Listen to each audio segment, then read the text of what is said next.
Welcome to the Breeder's Brew, the dog breeding podcast hosted by myself, Sara, the canine family planner, and me, Isobel, the canine nutrition coach. We're promoting responsible breeding by unpicking the minefield of breeding myths and methods for owners wishing to expand their whelping wisdom.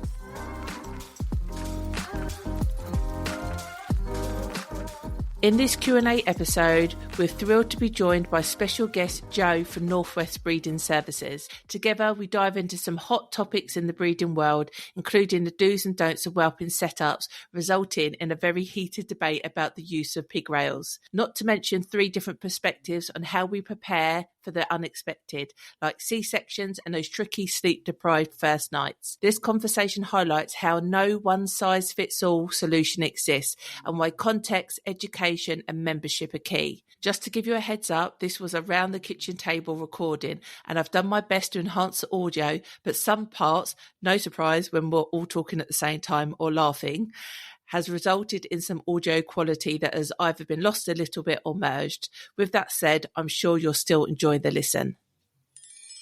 We're so excited because we are filming this particular podcast episode with an incredibly special guest that we have visiting us from over 250 miles away, who is the fantastic, The one and only Jodi.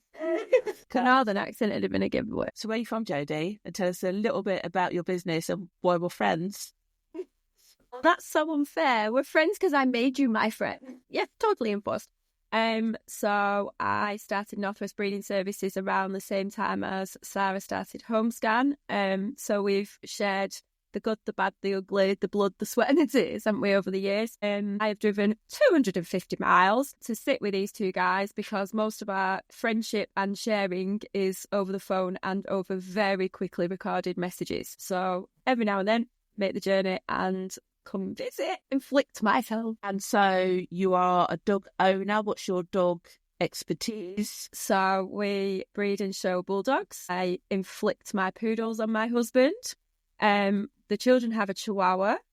I've recently acquired 2 cocker spaniels and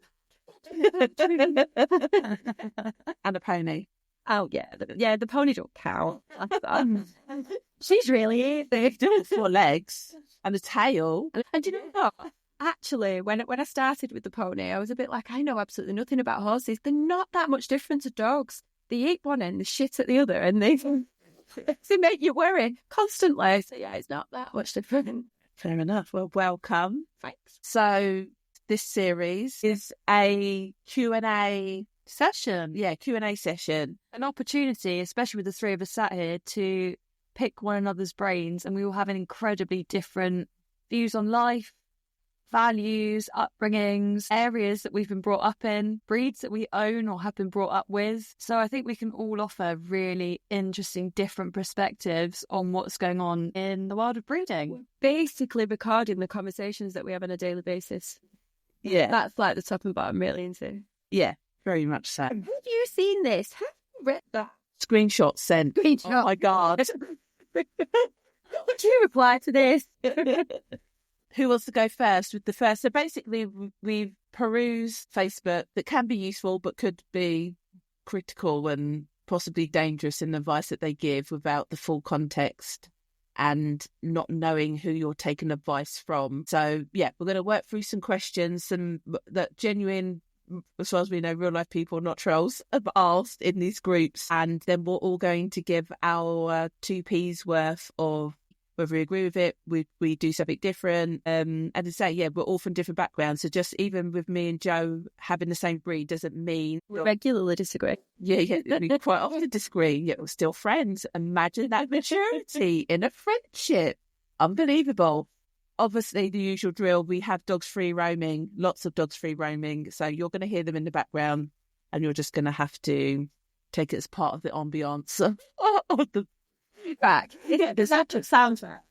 I say natural atmosphere. Same thing, isn't it? Like open close doors. Right. Who wants to start? Who wants to start with their question?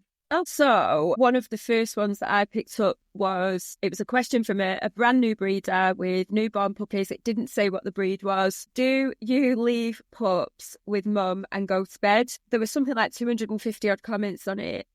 Quite a few generic kind of comments on people that stay up with the pups, depends on the breed. One lady put a really nice comment, and I'm sure she meant it as a really nice comment, but it made my bum twitch, was that she'd put on the post that she'd had 8 or 10 litters, she's had 60 or 70 puppies, never missed an hour's sleep, always left her bitch with the puppies, always left her other dogs free roaming, so they're in and out of the whelping box, and everybody got on really well. Basically, it was a Walton's Mountain in this lady's house. And while that, I'm sure, works very, very well for this lady, as I say, it made me bum twitch at the advice that was given there. Because there is so much that could go wrong with that situation. I almost feel like it's one of those when you do a driver awareness course and they say, look at all the hazards and list them all. I want to draw circles.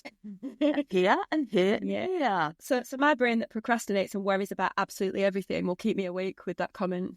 What would be your advice? What do you do? I mean, what's your standard protocol? Again, it's difficult. Well, it's not difficult, but because I think we're bulldog breeders first and foremost, we probably become more anal and go above and beyond because of the breed that we breed. Like, we're with them 24/7 with the dogs. When I started breeding the poodles, I did exactly that with the poodles. And I must admit, after day sort of 3 or 4, especially with my miniature poodles, mum looks at you like, what the hell are you still doing here?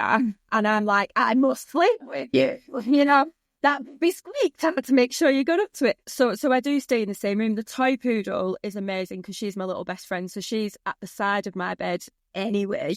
But yeah, I think, especially if it's a first-time litter, it's a first-time mum, I think this lady's comment obviously works very well for her, but I think she needs to maybe, and when we're commenting on social media posts, we need to maybe look at the wider picture of what advice we're giving to people and maybe tailor that advice. You know, she could say, I've never had a problem, but you personally, this is your first litter, maybe sleep for the first 3, 4, 5 days next to the box, or stay awake with a Red Bull next to the box, or whatever. I just think the advice should have been tailored to the comment, not.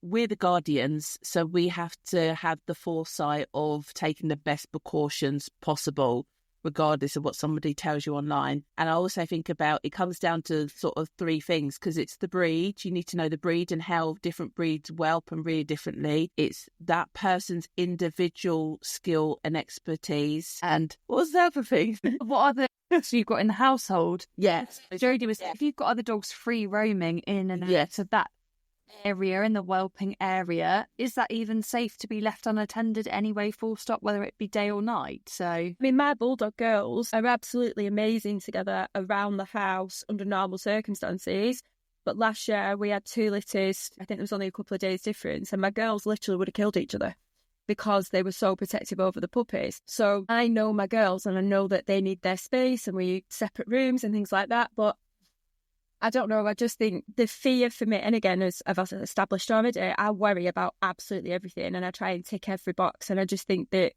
until we know whatever the breed is, you know, you could have Chihuahuas right the way up to Great Danes, whatever the breed is, I think stay with mum, make sure mum's okay. I mean, she's just had a massive hormone burst, you know, she's frightened, we assume that it's nature, but when I brought my first baby home, I put her down in the car seat in the middle of the front room and was like, what the hell is that? What do I do now? So surely the dogs feel the same way. So I just think we owe it to them to, yes, all right, we might lose sleep, but stay up, make sure they're okay. Then after the first couple of nights, if you feel like that particular bitch, that particular situation is safe, then yeah, by all means, go to bed. I always think that it's different for humans because we can read the book, watch the YouTube channel. You still haven't got a freaking No. At least you're like, you feel prepared. Dogs are going on pure instinct, have no clue what's about to happen, how they're meant to react, what puppies are, they need to latch on. So as you say, they're going... They'll be in pain. Yes. It's got to be something, especially like it's a regular one that I get the phone calls from clients. She's still panting. You know, she's given birth to all the puppies. I know she's finished, but she's still panting. Yeah, dude, she's going to pant for the next couple of days because it hurts. You know, everything's contracting back again. Your hormones are dropping. Yeah, I just, for me, I'm next to that whelping box. Steve will be listening to this going, you're such a fibber, because he takes over on the night feeds. But yeah, I even with the poodles, I am with them because I worry. I'm going to put a caveat on this. There's many people that sleep with the dogs, the bitch, the puppies, set up a camp bed and all the rest of it, and whatever they do, whatever room. I think one of the benefits of living in a bungalow... You go to bed, don't you? You go to bed. I don't go to bed, because if I go to bed, then I won't wake up. Yeah, I won't hear anything. So yeah, I can't. But I think that is it.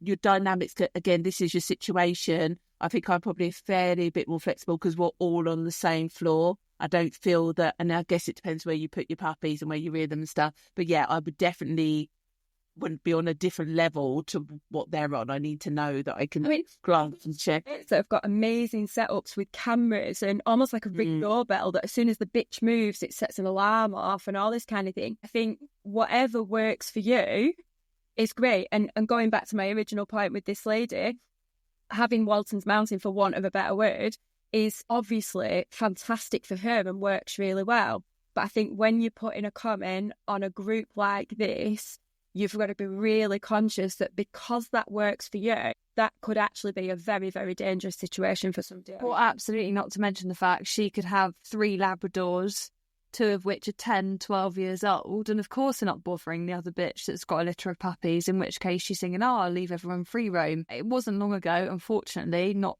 someone I know all that well, but I'd met through other social circles. They lost an entire litter to another bitch that got into the whelping box. 4-day-old puppies, a whole litter of mini dachshunds wiped out because one bitch got in the whelping box. I'm sure we've heard of another one, Sara. It was the stud that got there. So she owned both parents. The female went out for the toilet to toilet break, and so they left the pen open. He's gone in, and he doesn't know what they are, so he just wrecked them all. He just thought they were toys, and then she's come back in and hold it as dead. So yeah, it's, as I say, that's 2 miniature dachshund litters we know of in a year, 2 years. No, I think the terrier breeds.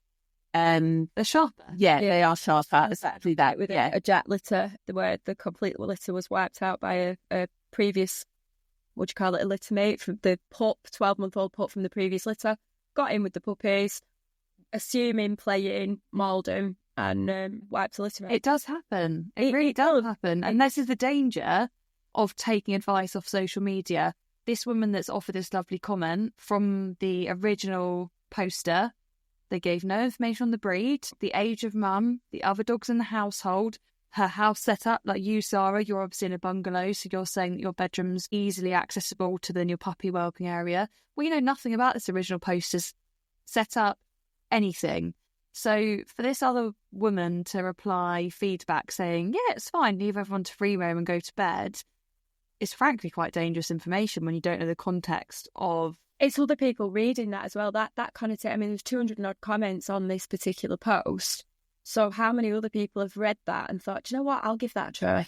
I'll give that into butterfly effect. Yeah, there's some crazy triangle, I can't remember what it's called. There's a pyramid, basically, and it's for every one person that posts, it's like 9 people will reply and 90 people will see it and read it, but not technically engage with it. But you say that still sowed a seed in their head that might be acceptable. Yeah, I just think we've got to be really conscious of the advice we give. I mean, people that come in the office and speak to us, we're really, really lucky. The vets that we work with, the vet nurses that we work with, they're amazing. And I mean, one of our vet nurses messaged me earlier about something that I wasn't 100% sure of. I could message the vet, I could come back with it. But I will always give my advice. I'm using inverted commas. I would always give my advice and say, this is what I would do.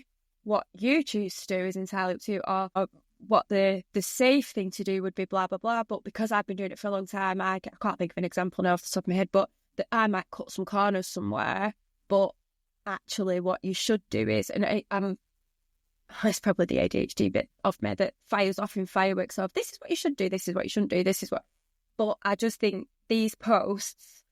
That, as I say, made my bum twitch, because I just think it's so dangerous to put that out there in the world of breeding, that you can go to bed with a newborn litter and just leave them. I mean, not just for your pups. What about the bitch, eclampsia? There's so many things that can go wrong in that first 24 to 48 hours that you need to be monitoring it. if God forbid that bitch needs, or one of those pups needs the vets in 2 or 3 days' time, and the vet needs a timeline, and you've gone to bed for 8 hours like normal people do, it's you've no context. And the person that's giving that advice has no accountability and no repercussion. No.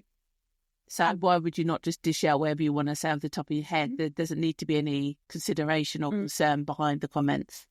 So in answer to the question, no. So don't sleep. Welcome to being a breeder. Yeah, and if you're not going to stay awake, don't breed your dog. Yes, I'll have the whelping box in my bedroom next to my bed. Yes, I have a Ring doorbell plugged into the whelping box. Yes, I have that Ring doorbell feed on my phone that is next to the whelping box that is 2 meters away. Yes, I still stay awake. So, Thanks, Steve. My last Labrador litter in with me, and I had to move bedrooms, didn't I? Because they were so loud. I can't sleep with them. They squeaked so much. Obviously, they were a healthy, strong puppy. That I actually decided, I said, you know what? I'm actually going to sleep in the other bedroom because I can't sleep with you in my room. You're driving me crazy.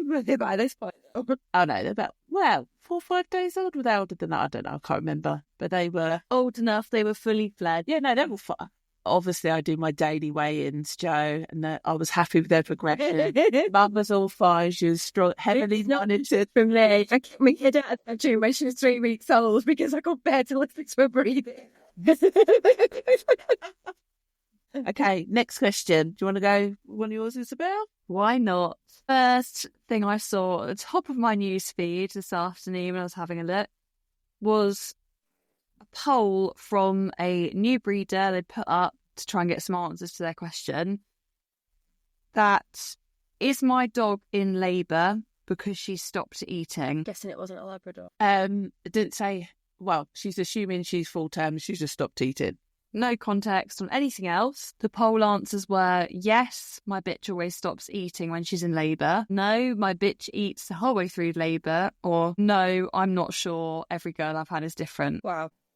Really useful. Yeah, once she found that actually helped her, she's gone on the group for advice and then has got every possible answer because... I almost feel like it's a ChatGPT teaching this. Like, the more context you give, the better the answer you're going to get. Yeah. So if there was more context to that, because all joking apart, I mean, I don't breed Labradors. I've got clients that breed working labs that literally eat while they're in labour. Yeah. So I've got more questions than answers to that one.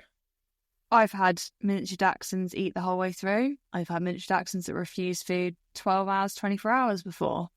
So even in the same breed and same family lineage, you've got completely different answers. I always say, like, it's always a question at scan that clients will say, how will I know she's in labour? And it's the $1 million question, isn't it? Like, how you can give a tick sheet, but it doesn't necessarily mean that every single one of those steps will be ticked. Some bitches drop. I mean, I had a bitch that didn't drop temperature at all. So that's not something to be relied on, but it's something to monitor. Does she eat? Has she been sick? There's all these shoulda, woulda, couldas rather than a concrete, she's not eating, so therefore she's in labour and she was only mated 3 days ago. You have to build the picture, isn't it? Is the whole picture. And I know that's hard when you're new to breeding because you don't know what all the pieces are. So I guess maybe the response, she would have seen what all the pieces are, thinking, oh no, she's actually not doing half of those things, so that's fine. Or no, she's doing a lot of those things, and maybe that means we are on our way. I guess what she does know is something's changed, so something might happen. Wow, that's a rabbit hole. And obviously, we didn't even cover, like, if she's on kibble, is she just uncomfortable that she can't even eat the food even if she wanted to? Did she eat an hour ago? Yeah. She's just refusing to eat something now, like... Yeah. So, in answer to the question, no, it's bitch dependent. It's bitch dependent, it's situation dependent. For me, questions like that are, if you're a new breeder, I don't know how to say this nicely, but if you don't know the answer to that question yourself, you need a mentor. You need somebody like us that'll work with you, or you stud dog owner. I'm digressing here, but I'm going with it, because one frustration for me with stud dog owners is everybody wants to stud the dog, but they've never bred a dog in their lives before. Now, for me, when you pay that stud fee, you're not just paying for the spunk. You're paying for the support, you're paying for the advice, you're paying for the experience. So where's this breeder's stud dog owner to give that advice? And who bred their dog? Go back to them for the advice and support. There's got to be, and again, I'm going down an even deeper rabbit hole here. One of the biggest issues for me as a breeder is we don't tell people we're breeders. We're ashamed of the fact that this is the industry that we're in. We don't hold our hands up and say we're breeders. Everybody goes to Facebook on an anonymous post giving little information to actually find out the answers. Put your hands up, hold your hand above the parapet and say, do you know what? I'm a breeder, help me. Or I want to be a breeder, help me. If you were going to be a hairdresser, you'd go into all the hairdressing salons in the village and say, can I work free for you? Can I help? Yeah, I think we're too busy keeping things cloak and dagger. I totally agree with you. And I think stud owners should be doing more to support their owners of the bitches that come into them. And there are some really good ones out there. And that's, I believe you should, obviously in current company, obviously both, right? I mean, you as well. The future. I feel that some studs don't charge enough, or it isn't clear if a stud is charging more, the extra that they're giving. As you say, it's not just the dog sperm on the day, it's the whole after service. That some studs, they will have a wait list for their puppies. So if you're going to go to a stud and they can put some amazing people in your direction for future puppies, pay the extra money and use their dog. Like, in the long run, that's going to be cheaper than running Pets for Home adverts and boosting them and this, that and all the rest of it. But going full circle in regards to you saying about the breeders putting your hands up and saying you're a breeder, yeah, there's a weird attitude in the UK about it at the moment. The Americans are slightly more open-minded. Yeah, open-minded about it. But then you'll read some stuff online, and I don't know if it's just because people don't know how to use the terminology, but then they'll start saying, I'm going to buy some stock and I'm going to... Yeah. And then you've gone too far the other way, because now you're not saying they're animals. It's all this investment, and it just sounds like it's purely profit-driven. And well, even people saying, oh, the market's dead, what breed shall I hop onto now? Yeah. Or do you not love your breed? Is that not, have you not got a genuine passion to why you picked that as a breed? Or even that's the breed that fits into your lifestyle, and that's the only breed you should be breeding is within that, but they just want to jump on the next high value dog, the next high value dog. So then it's hard. That's what makes people scared to go, oh, I'm a breeder, because you straight away are tarred with that. Yeah. I don't know how we change that. No, because some would say it's sort of like a perception, and it's hard when you have people go, if you say, oh, breed dogs, go, oh yeah, but you get a load of money for that. Yeah. If the understanding of what's on the street is, if someone breeds a litter, they're going to make thousands of pounds, like instantly, like it's raining gold and it's all really easy. So that's quite hard. And if they're friends and family, you haven't got enough time to educate them on breeding and all the health testing and this and that and finding the stud. And, it's a conversation that's come and gone, and you feel slightly tarnished by it. They've gone away with a perception that isn't actually true. But equally, there are breeders out there that find good people that appreciate their puppies, and they know that they're not doing it for the money. They're breeding quality dogs. But equally, why would they need to go tell everybody else, hey, my breeder isn't like those breeders? They're like, because they're just happy with what they got and they're living life and they've got their amazing dog, and hopefully they go back to that person. So it's really hard, to get that message out, that people that are shouting potentially for the wrong reasons that then get the spotlight on, get a bit more work their way, which then they're doing things for the profit and gaining the profit, and then it can be a vicious cycle. So I understand that there's a perception there, but I also think it's everybody's responsibility to change that, whether you're a stud owner, a bitch owner, both, infrequent breeder. I had a funny conversation with somebody the other day that joined the breeder club, and as they were joining, filled in their application, they said to me, do you now consider me a breeder then? And I said, no, I consider you that you are breeding your dog. Therefore, what is the noun? If you are breeding your dog, you're a breeder. I'm not saying it really politely. I'm not so you are a breeder, which is the way that the question was phrased to me. And it was interesting because the answer is yes, but not in the way that you're asking me the question. And I think that's unbelievable that even between people in the same industry that are helping each other, there's still that panic. There was panic in her voice as she said to me, oh, do you deem me a breeder now? Yeah, she's concerned. I said, no, I think you're proactive, you're asking for help, you're seeking industry expert support, I think you are an ethical dog owner. Yeah. You're an ethical dog owner who is breeding your dog, which makes you a breeder by now. Because that's almost like saying somebody that birthed a child isn't a mother. No, you are, regardless of whether you're a good mother or not. And regardless if something happens later down the line, but you're a mother. That's the title you now gained because you've been through that process. Yeah, I mean, I always use the analogy of I get clients that come in the office and go, I'm not a breeder, I've just mated my dog this time, or this is only my 4th litter, so I'm not a breeder. And it drives me nuts. And I'm like, well, you might only drive your car on a Sunday and you might only drive to Morrison's. You're still a driver. You're still driving. You still... But then to have insurance, you still have to... But they're saying they're not a professional... So that's the difference. They're saying I'm not an F1 driver. I'm not a commercial. Yeah, I don't get paid. I don't get paid to drive, and by saying I'm not a breeder, they're trying to say I don't get paid to breed. But again, in any industry, we're going down rabbit holes here.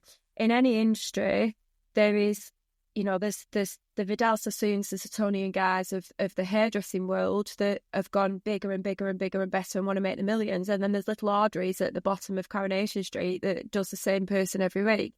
They're all hairdressers. Yeah.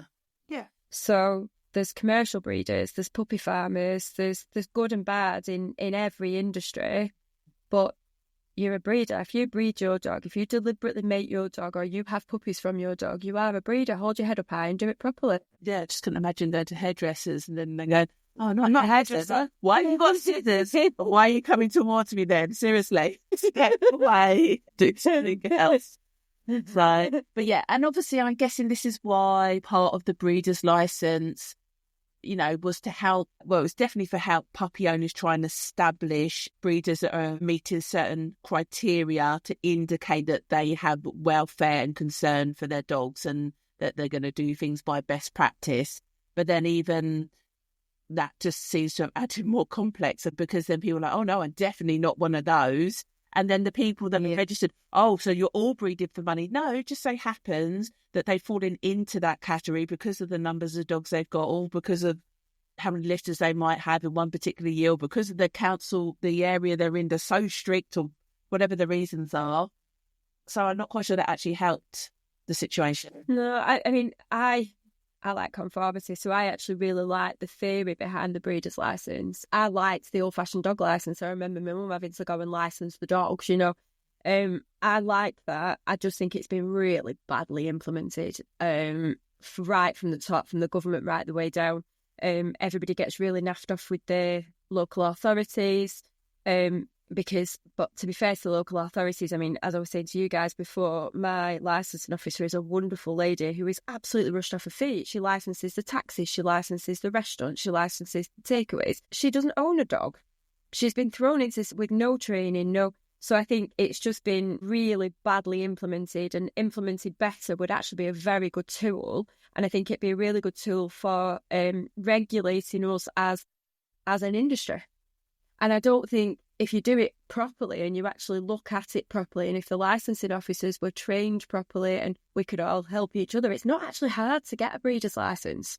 It's not hard to get your breeder's license if you are breeding responsibly. No, I just think it's more paperwork, and a lot of people are just scared of paperwork.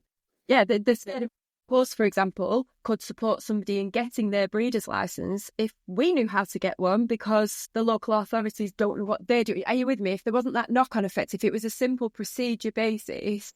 Yeah, it probably needs to be levels to it and tiers to it, and it just needs everybody should be in it, and then to what level and to what degree depends on the, as we keep saying, the circumstance, the breed, the situation. Because to me, it's not fit for purpose at the moment, and I guess that's what happens when you have like an agricultural based legislation applied to domestic animals.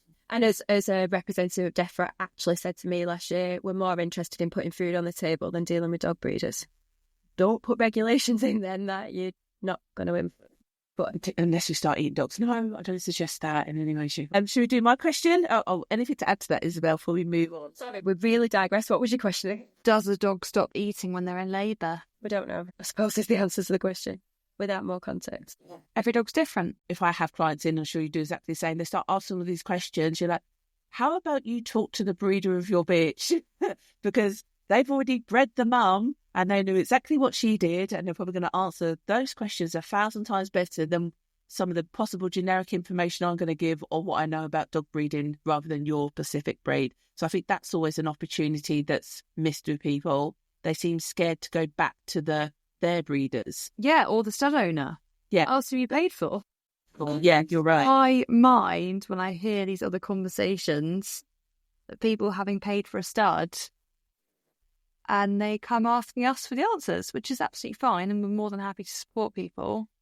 But it's one part Their of breeding. responsibility of what they're charging. I think there's a lot more awareness nowadays more than ever that it takes two to tango. The dog is as important as the bitch, and the bitch owner is as important as the stud dog owner in the success of that combination and that pairing. And that is beyond just a successful mating. That is it a good pairing in the first place? They're mating, and then what happens next? Any stud owner worth their grain of salt? Wrong analogy. Any stud owner worth... Perfect. Should care about that bitch's offspring because it's their stud's puppies. So basically we're saying take responsibility. Yeah. Next question. Me? Yeah. Yeah. Okay. So I'm just going to read this out verbatim. My girl has had an accidental tie. She's a pug. I know they can often need C-sections, so I'm planning things out. What's the average cost of a C-section? She's insured, but I want to have some extra money put aside. Good. Is a paddling pool good for a whelping area or not? The one I have is inflatable. I will have more questions as time gets closer, thanks. So, I mean, on this one, we know what breed. We know it wasn't intentional. We don't know what she's been bred to, so we don't know. She's being proactive, isn't she? Being aware that the breed could be prone to C-section. So I guess, first of all, the first question was, what's the average cost of a C-section? Rabbit holes everywhere. Any number. Depends where in the country you are, for a start. Pick a chain, any chain. Pick a time of day, any time of the day, weekends, bank holidays. I mean, wow. I'll kick off. I paid best part of £1,700 a good while ago, which I thought was fair for an unplanned emergency C-section on a 4-kilogram dog. What's been your highest and lowest, Jo? 3.5 highest. And your lowest? 600.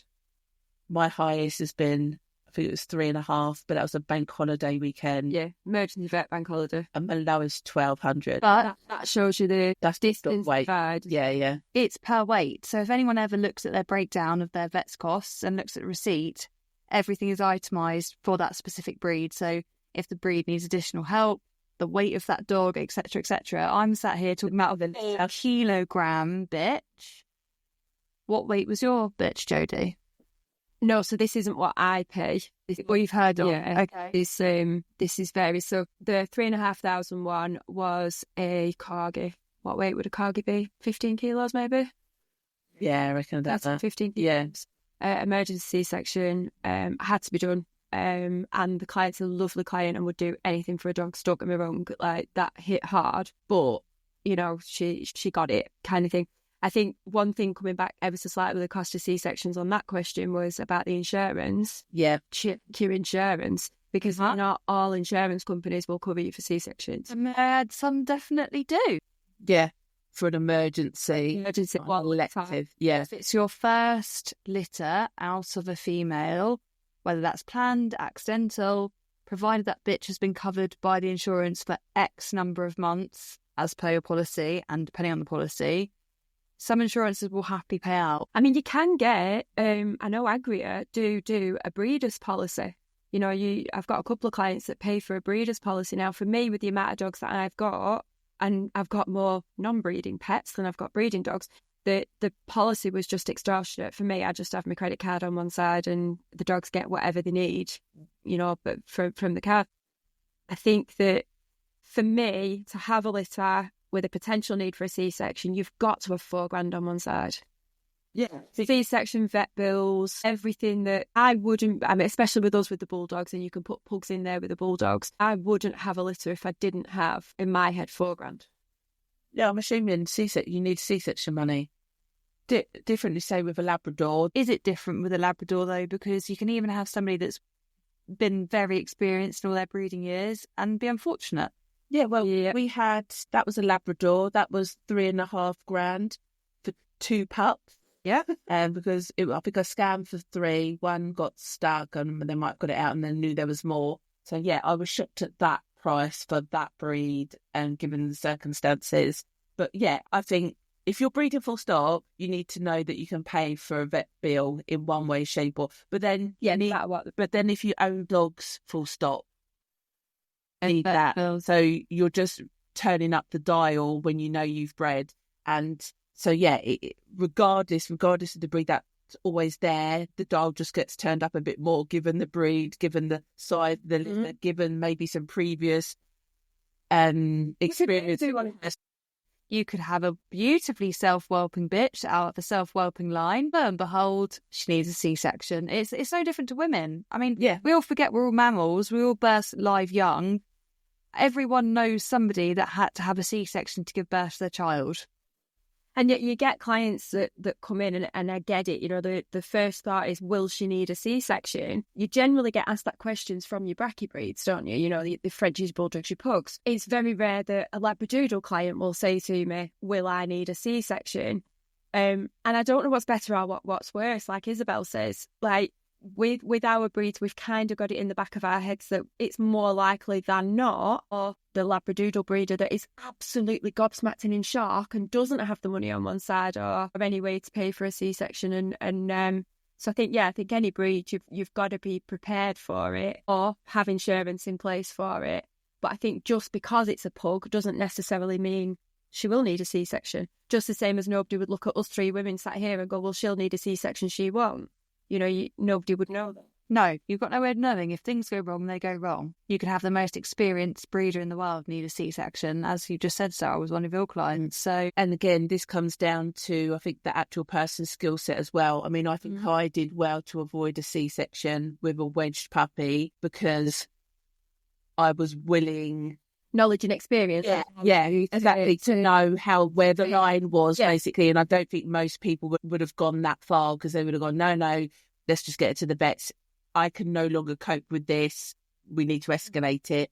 So, yeah, the path of escalation is different for different people. Yeah, it's thresholds of discomfort, tolerance to stress. It's at what point for the dog and the breeder. Yeah. I've got some clients that when I listen to their, I go doing welfare visits 24 hours after the bitch has given birth, and it's always a lovely, they want to tell you all about the birth story, and there's sometimes in the back of my mind I'm thinking, dear God, why did you go for a C-section? Because you really didn't need one at that point. I wasn't there, and I always say to my new mums, in inverted commas, if you shit out and you go, I'm going for a section because I can't do this anymore, then you're doing the best for your bitch because you've lost your bottle, so therefore you haven't got the confidence to whelp the bitch properly. And of course, at that point, you get the vet involved. I've had experience of, especially with the vets that we work with, where the client's rocked up for a C-section and the vet's gone, no, here, have a cup of tea, dear, and sit in the back room, and this bitch can do it on her own, and the support's there. So I guess that comes back to the previous question. Get yourselves a mentor. Make sure you've got somebody, be it your breeder or one of us, that will mentor you through. I mean, we had a client recently that had a really large litter of Labradors. He's a very experienced client. He's been breeding a long time. I've got a lot of respect for him. But he was panicking, that's the wrong word to use, but he needed that guidance and that support, somebody to bounce off. So I went down, scanned the bitch, we saw where she was up to. Top and bottom is, it took her 72 hours to birth 14 puppies. Okay? Now, anybody else, see, you've got your mouth open. Yeah, I have. Anybody else would have gone for a C-section. Now, where this breeder is very, very lucky, I'm again using inverted commas because he isn't lucky, he's built good relationships between me, one of the vets that we're really closely working with. So between the 3 of us, the breeder, the vet and me, we mentored and we talked and we got that bitch through whelping those puppies. And she was amazing. She didn't need a C-section. We all monitored the heart rates and I was back and forward scanning. She did go to the vets for the vet check. The vet was ringing every couple of hours and we were chatting it through between the 3 of us. And that is one of my major success stories that I think anybody else would have gone for a section. What was better for that bitch and what was better for those puppies was to have that guidance that she didn't need the section, that she was capable of doing it and she just needed a little bit more time. Wow, 72 hours. Mind-blowing. Do you know, she was a Labrador, so she had a full bowl of dinner while she was moving. I think this is another, I'm going to take this on a slight tangent. I think that people are trying to slot animal care into allocated time in their day. And so a lot of people couldn't have been with that bitch for 72 hours because they've got to take the kids to school, they've got to go to work, they've got to do this. And so they resort to surgery because with surgery, they can fit, it fits their convenience. And it is chicken and egg, and I'm not saying one thing's right than the other, but I've observed with just general pet care and people taking their dogs to the vets. Years ago, vets would go, you just crate rest them for this amount of time. They're going to need some support. You're going to have to take him out to the loo and whatever. And people are like, oh, well, I work 9 to 5. I'm not actually going to be there. So I can't do that. It's actually easier. The dog's insured anyway, so it's going to get paid. It's actually easier for you to take this dog in, to do a $4,000 operation, to give it back to me. I do a little bit of care at the weekend, and by Monday it's okay and I can go back to work. And I think that's where we have to be careful with breeding. We want to try and shoehorn it into our program, and I think that's another thing. People, and obviously the financial side. If you're not covered with the money, and you know it's Friday morning and the weekend's coming, or it's a bank holiday, and you're thinking, should I just C-section? Because now I'm not going to pay double bubble when it goes into the weekend. Now I know I'm not going to have out of hours and a vet I don't know that might not do it. Then I'm compromising the bitch, and then I'm compromising. Rabbit hole that I'm going down with that is that we've lost that personal touch in the vet industry. Yeah. But we can't control, as breeders, we can't control what that industry does, and they are under their own pressures, and I do think they're getting a hard rap of it. So that's when people say, oh, they're just money grabbing. They're not money grabbing. It's because you're busy and you want them to do the operation to fit your lifestyle. But you've pressured them into that. That's the only way they can help you. Yeah. But we can never change the vet industry because that's not within our jurisdiction. We just have to deal with the vets that we've got and find some good ones that are proactive and have got time and understand their clients and their dogs and their motives and that kind of stuff. But I do feel that sometimes we're trying to shoehorn nature into our work. Well, interestingly, slightly off topic, but in America, they're seeing the highest stats of C-section babies, human babies, ever before. And they are saying, firstly, it's because obviously medical insurance is a huge economic driving motor in America that they are spending hundreds of thousands on a year per person, per family and everything else. So backhanded of, well, if the person's insured, why shouldn't that hospital charge the insurance that money to get that procedure done? Because they're not charging the person doing the C-sections, not that the mother is requesting the C-section. Right.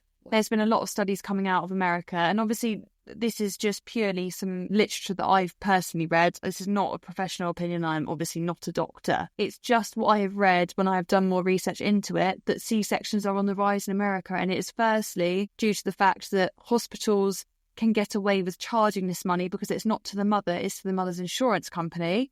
And secondly, it's the convenience for the doctors.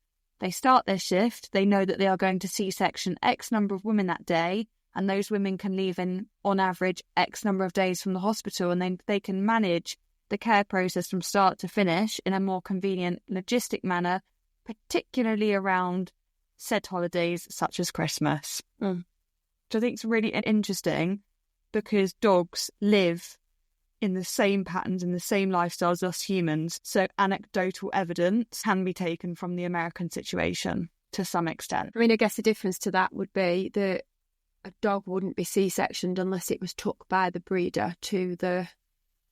Whereas the majority... I reckon Spice could trot herself down to the vets and knock on the door. No, get them out.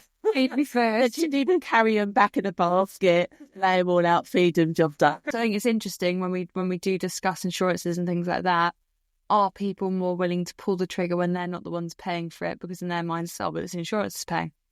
Do you think, again, digressing ever so slightly, I do think that as breeders of brekkie breeds, I think, unfortunately, with the success over the years of French bulldogs, the financial gain, the non-recognised colours, that the boom, basically, of those breeds, I think there's a lot of stigma around, we get clients in that maybe it's their first litter, she'll need a C-section, won't she? And that's because, we were talking before about marketing and maybe the wrong people do the best marketing. Yeah. The best marketing out there was that this bitch's C-section, you can film your own bitch's C-sections and all this kind of thing. So it puts it out there into the world that these breeds have to have C-sections.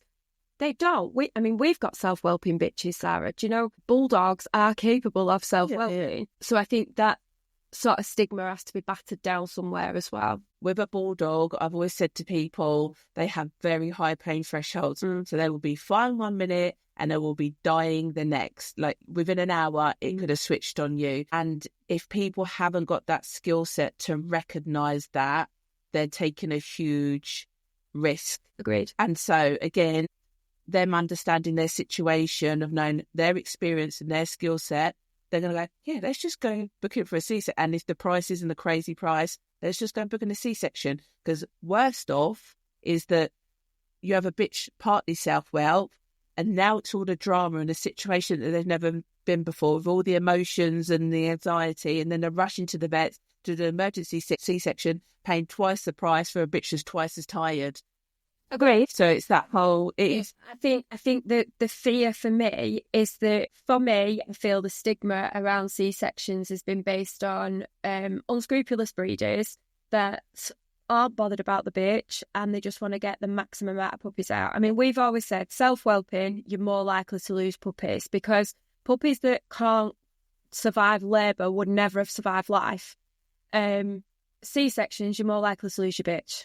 And I think people jump to C-section. We need a C-section because it's a pug, or because it's a Frenchie, because the stigma around it is we need a C-section, without actually understanding the implications of the toll it puts on the body of a C-section, the anaesthetic. I don't want any of that consideration, especially for newer breeders. It's major surgery and it's scary surgery, and it's lots and lots of bitches are lost on the table for various different reasons. So I think, again, I'm probably going to give the same answer to all these questions, but find a mentor. Have a good relationship with your vet. Find a vet that is savvy with your breed, that doesn't over-anaesthetise your French Bulldog or your pug. That takes your Dachshund in for a C-section at 11 o'clock in the morning and can't let them go until 4:30 in the afternoon because they're still barely up on their feet. Yeah, puppies that are cold and haven't been fed. And, there's so many horror stories, and this isn't blaming vets. I'm not vet battering here at all. I'm blaming, I guess, the breeders that believe something that they've seen on YouTube, or believe the old wives' tale of,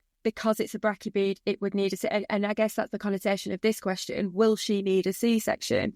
Well, just because she's a pug, why are you asking that question? It's because we're made to believe that because they're a brachybead, they will need a C-section, and that's an easy way out. And it's not. There's risks both sides. Well, and the problem is, if you C-section, you potentially cause more problems when it comes to actually rearing the pup. Oh, I've taken a shortcut here and the pups have landed and mum's okay. But now you've actually caused bigger problems into the natural hormonal paths, haven't been triggered, the cycles. Now we haven't got milk production. Pups are slow to come round because of we've had 7 pups and 2 or 3 of them are dying. Why are they dying? Well, those pups might have died during labour. You've whipped them off the tree, the branches of the tree in that uterus. Right, so the second half of the question is a paddling pool good as a whelping area, or have an inflatable one? Are we projecting human emotion here? I don't think they're planning on filling it with water. Wow. Well, or are they? They've got the paddling pool. They're probably going to have the pool noodles and the pig rails. My first music is, what a good idea. It's easy to clean, it's washable, but if any of my girls have anything to go by, they're all over the shop. Good luck keeping them in a 2-foot paddling pool. Yeah, what's your thoughts, Isobel? Breed specific? If it's a Chihuahua, it's cool. Miniature Dachshunds like a den. They're a burrowing breed. I'm not putting a miniature Dachshund in an open-topped paddling pool to give birth because that's just cruel. They like a cover over the top of their little den. First. No, frankly, to me, I wouldn't. I had this conversation with you only earlier today, Jodi. As far as I'm concerned, breed-specific traits, I'm ensuring that there is a lid of some description over any miniature Dachshund's box. Free whelping, obviously, that you can get into. I'm not talking about a crate. I'm talking about for example, a den, essentially like you used to build out of your, sofas or whatever, a blanket over the top of it so that you can move it if you need to get in. That should be on there for me and my breed from the minute she's in labour. Make that a safe space, her den, until pups are moving from their whelping box into the playpen, because anyone that's got a miniature dachshund, they're probably sleeping in your bed, they're under the duvet, they are literally a burrowing breed. So why would you expect her to be comfortable anywhere other than undercover in a den? So for me, no, I'm vetoing the paddling pool. Well, and they're probably going to pop it, aren't they? I understand it's wipeable, great. I mean, you've got a spaniel or something, and use a paddling pool afterwards inside your whelping box as your inflatable. Why do you need pig rails? I would never ever not have a pig rail. Order. Why? Because we don't breed pigs. Agreed. Even the mini dachshunds that are 4 kilograms, literally tiny little dots compared to the weight of your girls, I'll be up the first 3 nights and I won't sleep, guaranteed. But the amount of times I'm sat up, middle of the night, drifting off, was sat, and I hear a squeak, squeak, squeak, and it's the pig rail that saves that puppy's life. I'm still awake. Totally disagree. I'd put the pig rails in and go to bed, because I know they're safe. I don't need to stay up. You need to check that lady in Walton's Mountain. No, totally disagree. My experience of clients that build these whelping boxes, and they build it now with a pig rail, the breeding purpose of pig pen and a pig rail is because pigs were kept in a really small environment. The mum didn't even have enough room to turn round, and the piglets could get round underneath mum. We build these whelping boxes massive compared. I mean, that one that you showed me. I disagree. I think most whelping boxes are too small. From what I've seen online, most bitches are forced to lay in a particular position in their whelping boxes for new breeders. If their experience is different because they've worked it out. But from the pictures I see online, most of the whelping boxes are too small for the dog. If they're Labrador size and bigger, if they're little breed... Going to it, I'm talking about what I've seen. So going doing welfare visits, going into people's homes to build these massive whelping boxes. That's already attracting a certain type of person because they're willing to take you, they want to be mentored. But sorry, Karen. But a pig, whatever the reason you've put the pig rails in there, people believe that you put a pig rail in a whelping box. You put the pig rails in the whelping box. So Rhodesian Ridgeback, for example, put the pig rails in. She had a perfect whelping box a few years ago. She had a perfect whelping box. Husband was a joiner and he'd built it. It was beautiful. All lined with plastic so she'd wipe it clean, yada, yada, yada. She went in the kitchen to make a brew, got distracted on the telephone, come back in, dead puppy. Why is the puppy dead? I've got pig rails. The big dog, I'm showing you with my hands, but you can't see me. The big dog had lay on the puppies in the middle to keep the puppies warm. Well, this lady had assumed that her puppies were safe because she's got pig rails. I mean, why would they not be safe? So it's because she'd got pig rails that the dog was safe. So that's not the pig rail problem. It's the person's problem because she believes so it gave her a full sense of security. Exactly. So don't put pig rails in and you don't feel like you need to leave the box because they're not safe. They might get lay on in the middle. She believed that by having pig rails around that box, that her puppies would be safe, that they would be able to get away from underneath mum. Pig rails do not keep your puppies. So being there with your puppies is what keeps them safe. Correct. So the issue is pig rails can give someone a false sense of security. So that is your issue with pig rails. It's not that pig rails cause an extra level of risk. No, the pig rails doesn't cause any risk. It just doesn't do any good. Just throwing this out here. Anyone that's watched Jeremy Clarkson's, I know we're not breeding pigs, Jeremy Clarkson's farm, but the size of that pig pen that was on Jeremy Clarkson's farm, the size of her pig pen, sty, I don't know, was that an igloo? It was an igloo. Yeah, igloo, yeah. The size of her igloo was massive. A pig in an igloo, wow. Oh, I need more wine. It was a massive igloo for the size of pig. If you actually imagined a Labrador with a litter of that size and comparatively the size whelping box we're talking, that would have been a very large whelping box to the size of Labrador. Arguably, you could say that pig, well, that didn't need pig rails because look at the size of area she had and those piglets should have been able to escape. They can't. And the point is, naturally, mums want to lean against a wall for a bit of comfort, stability, rest their heads, rest their shoulders. When they're leaning up against that and don't have pig rails, that's where puppies, not always, but can get squashed. If you imagine the perimeter of a box, you're looking at more than 50% of the surface area of that box. So by having pig rails, arguably, you could say I'm reducing the chance of a puppy being squashed by 50% because 50% of the surface area, only 50%, No, surface area because is protected by the pig rails. you could go down the route of some clients put blankets in the puppy bed and everything's absolutely fine and they're all nice and warm. Other people have lost. Would you always say that they always need to have blankets in? No, I said No, I've never put a blanket in. Some die when they've got pig rails in and some die when they don't. Yeah, but let's die with pig rails and no blankets. Yeah. I'm saying puppies don't die when they're under a pig rail and mum rolls over. When their puppy is under a pig rail and mum rolls over, They cannot die. are not dying. Puppies don't die when the breeder is with them watching. Agreed. But when we've been up 3-4 days, as we've said, we are very conscientious people. We stay up days on end. Exhaustion gets us. Yeah. I have fallen asleep, sat up at my bitch's whelping box on more than one occasion at 2, 3, 4 o'clock in the morning when I'm physically. I think I just don't believe that pig rails have a place in a puppy whelping pen. In my breed, I would never not have them. Yeah. Personally. I don't believe that someone can maintain that level of concentration on their dog where the rest of life revolves around them. So I'd rather put an extra layer of protection in.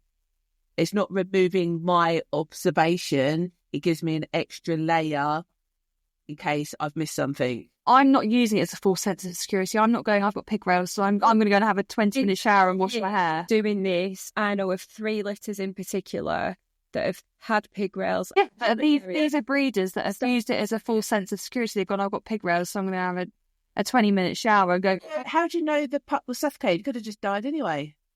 You're just assuming that then it was related to the... Not in the pig rail. No, so Exactly. by the bit. Not in the pig. Exactly. So that was in Nowhere near the pig. So that was in the 50% of the whelping box that isn't protected by the pig rails. That's what I'm saying. If you imagine the surface area of a whelping box, you've got 50% in the middle and 50% of the perimeter. I just don't agree with that. But it's ratio. No, But it's right. Yeah, no, but I'm literally just talking scientifically based on the literal ratio of a whelping box. Big's your whelping box. Boxes are a lot smaller. You're assuming that somebody's whelping box would have 50% of pig rails. That whelping box that you showed me before of your client, the massive one. Oh, yeah. That would have been. Exactly. So it's not 50% of all. No, but the way I build my whelping boxes, I'm saying pig rails around 3.5 sides of my whelping box. So for me, yes, you look at the surface area of the whelping box that's then protected by pig rails, you're pushing 50%. Because if mum lies in any of those sections, pups can escape. Yes, if she lies right in the middle, the risk factor's still there. That's why I'm saying I don't sleep for the first 3, 4, 5, 6. I've never witnessed a bitch lay in the middle and feed pups, which I think is a bit weird anyway.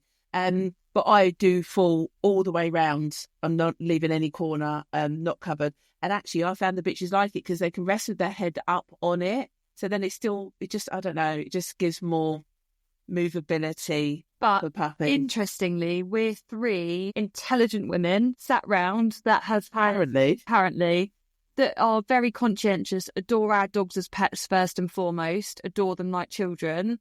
We have all been brought up with dogs, osmosis learning from our parents and everything else. We've got a lot of years under our belt here. We're not talking about a new breeder that's having their first litter, putting pig rails in and using it as a full sense of security. We're saying we've heard the good, the bad and the ugly. We know the risks. That's why we're staying up days on end. So I'm putting the pig rail in as an extra level. Yeah, I think And that's the if you're gonna play it down that route, I think it's the education on how big it. And again, my brain's firing off. If the breeder's license was actually more fit for purpose, and you had, like on the breeder's license, they tell us specifically if you have your dogs in outdoor kennels, what size the kennel had to be. If that breeder's license was actually breeder specific and told you what size of whelping box you should have for that breed, then I might relinquish and let you have pig rails.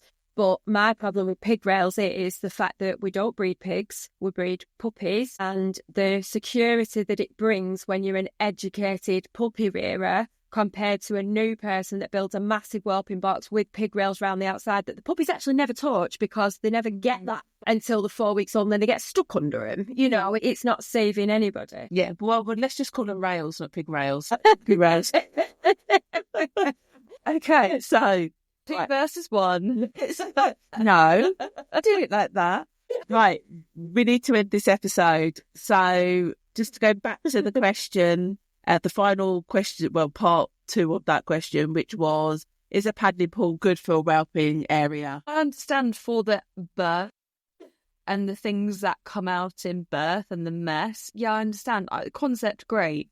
I think it's so bitch dependent on whether they'll be happy in a paddling pool. Yeah, I think if it's a weird thing to then spring upon them. Yeah. That they weren't expecting. You're like, hey, now we're going to get you in this inflatable area. Probably a bright pink. Yeah, and squeaky as anything. I mean, some breed, I'm quite sure with the bulldogs, how they would take to that kind of business. You'd be like, the sofa is so much better. Why are you doing this to me? So for me, it's a no, because I think it's an alien concept and environment at a point that doesn't need to be introduced. And just put down some absorbent puppy pads and pick them up and bin them if you want something wipeable or cleanable. So it's a no from me. I think I like the theory and the concept of it, but in practice, I can't see it with. Well, none of us do it, so it just goes to show that if we actually thought it was a good idea, we'd give it a go. I mean, a shower curtain. Throw a shower curtain down on your floor. I'm all up for that. That's not a bad idea. You know, if you're going to use something wipeable, washable. I'm just thinking about when Luby had her last litter, she insisted on doing it in front of the fire in our sitting room. We have like a dog bed in front of there. And I used, obviously we'd got the vet bed out, so I just threw a piece of vet bed down because you can screw it up and wash it. And so somebody that's particularly cleanliness conscious because they want to use a paddling pool, maybe a shower curtain, something like that instead. Yeah. Less of an alien concept to the dog. I don't find it that I just get I've got visions of like Dexter and just all this everywhere. Like, just start getting the plastic sheets out and taking it to mum. What's going on here? Yeah, but what you've got to remember is we set up. We have dogs. We have numerous dogs. We're set up for dogs. My house would not look like it looks now if I didn't have the dogs. I mean, I'd have white furniture for a start. I'd have clean skirting boards all the time. Some of the clients I go to, and one of the examples I'll give you is my bestest friend had one litter from her French bulldog and she got into a trauma and I arrived and she's there in a perfect little pinny, little plastic pinny and little plastic gloves. And I said, where's Lola? And she went, she's upstairs. And I'm thinking, you've got cream shampoo carpet. Like, what are you doing? She wanted to be upstairs. I think she would have liked a shower curtain. Yeah. That's the difference. We're dog people through and through from what we wear to the way our houses are. So that's the difference. So there's all of us saying no to a shower curtain now. Yeah, a shower curtain or a paddling pool. Consider a shower curtain. Yeah. Well, thanks so much for joining us, Jodi. It was absolutely amazing to have you on board as a guest. It's nice to teeth because I didn't agree with her. No, it's nice to have another opinion because it just goes to, I'm sat here with two people opposite sides of the table that breed the same breed of dog for over a decade each, and you've still got different views. So it just goes to show how every view can be valid. It's about education, finding a mentor, doing as much research as possible, and don't fall into the trap of learning from Facebook when there's very little context to the questions being asked.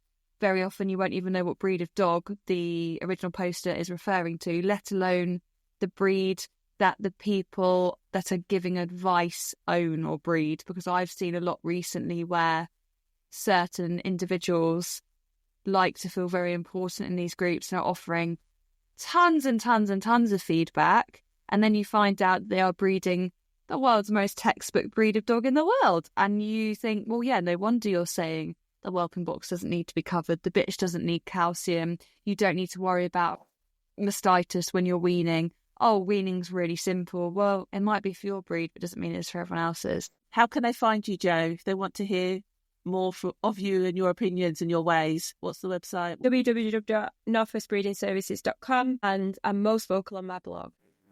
On that website? In that website. Okay, what about your Instagram? What's my Instagram? At Northwest Breeding Services. Okay. That's it. Go and check Jo out online now. Bye. Bye.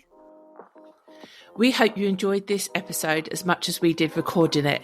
I'm sure you've probably worked out by now that not all Facebook whelping groups are made equal. We strongly recommend you come and join us by simply searching Breeders Brew Community on Facebook and requesting to join the group filled with proactive and passionate puppy practitioners.